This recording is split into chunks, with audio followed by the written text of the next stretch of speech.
Hello, today I'm certified as a financial planner, investment advisor, and a credit analyst. Over the years, I've learned these skills, and I just want to share my side of what I've learned by preparing a customer churn analysis for a bank. And let's just dive into it and let you see what I did as a simple example of the skills I've learned. First of all, I will give you a great overview of these 7 steps, and after which I will show you a sample dashboard which I create for a particular bank in order to measure their customer churn for various years and for various locations. So let's start. Now we start with the connecting to a data source. Connecting to a data source, for Power BI, I have multiple sets of data sources that you can connect to, which are more than 100. And when you first open the Power BI, you see this interface. It have get data. You have to click it, and it shows you a multiple set of drop downs where you can extract the data and bring it into the Power BI software. Here you see this building canvas. This is where you have to do your visualization. And here are the different multiple sources. When you want to click more, you click here.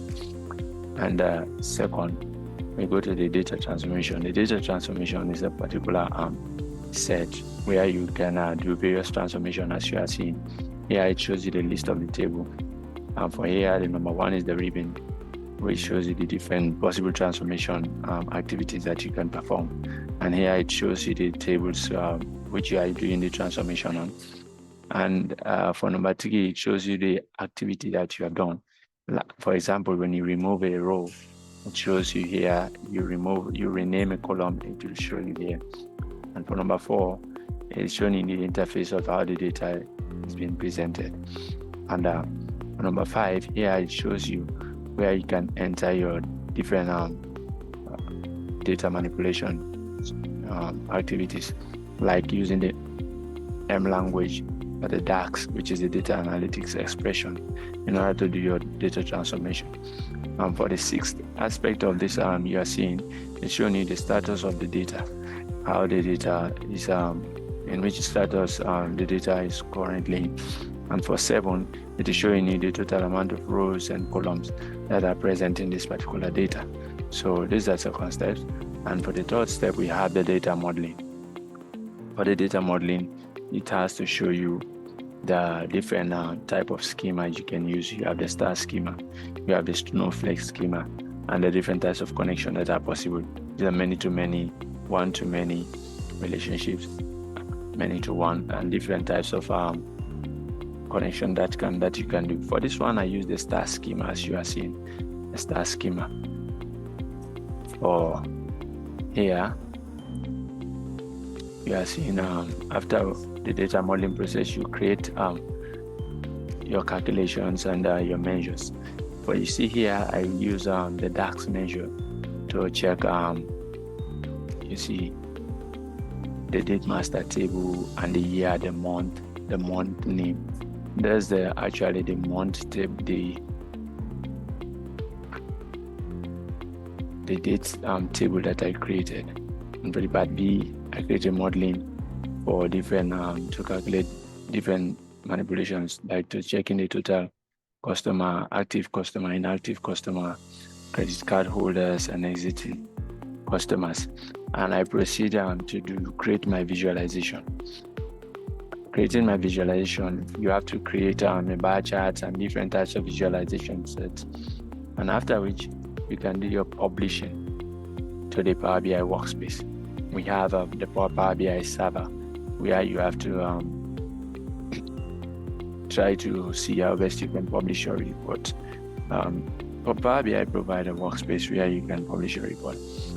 Now, to proceed is to show you, to give you an overview of this particular project that I embark on, which is the customer churn for this particular set of bank. I'm not going to give you the data, the original data that I use for privacy sake. And so I'm going to, what I did, I created a particular set of data which I use for this particular project, which is similar to that of the original bank data that I received from the client. Now let me open the Power BI report, the customer churn analysis. For the customer churn analysis, I want to go and give you an overview of the data. But these are the tables, and this calculated, for this one, this table as you are seeing, calculation entails the tables the DAX measures that I did, and for active customers is showing the table, and for bank churn you see here is the data for the total amount of churn rate, and the customer ID, their credit scores, and graphic ID, and so forth, and so on. Their balance, their number of product, has card, do not have card, inactive and active, the exited customers total, and the bank date of joining. Here we have the credit card information, and here we have the customer information. Here we have the data measures that I created. Here we have the exit customers or retained customer. We have the gender here, male or female. We have the geographic here. The geographic contains Sierra Leone, Guinea, and Ivory Coast.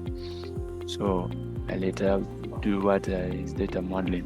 I did a data modeling, and you are seeing here for my data modeling what I did. The different connection is as a many-to-one relationship and one-to-many relationship that I undertake, and after which I have to do my visualization.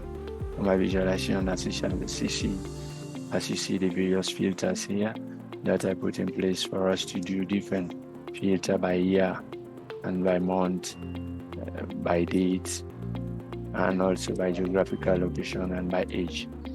So here we have the total amount of customers, total active, inactive, credit card holders, non-credit card holders, exit customers, retained customers. And as you're seeing, we have different visualization. So for example, if I want to know for 2017, I just click 2017, and I got a total amount of customer 2017. For 2019, I can change it, and you see for 2019. For 2016, I can change it, and you see for 2016, and so on and so forth. For the geographical location, I can set okay for Sierra Leone mainly. I click for Sierra Leone. You see the total amount of customers for Sierra Leone, active and inactive. As you just see, you can navigate through different age rank, and come to the next page. I did another analysis for total exit by week, total exit by month, total exit by quarter. And for here again, you can set for 2019 the amount of customers that exited. You can see the total exit by week, total exit by month, and total exit by quarter. Here we have what we call the smart narratives. The smart narratives gives you an insight on what is happening in this particular visuals. It directly automates the moment I do any changes. For this rolling text here below, you are seeing is the rolling text below is the total churn by month. So if we want to know the total churn by month, you just change the year 2019, and you see the total churn by month. So far so good. These were the analysis I did for the bank using the Power BI report. Thank you once more, I'm James.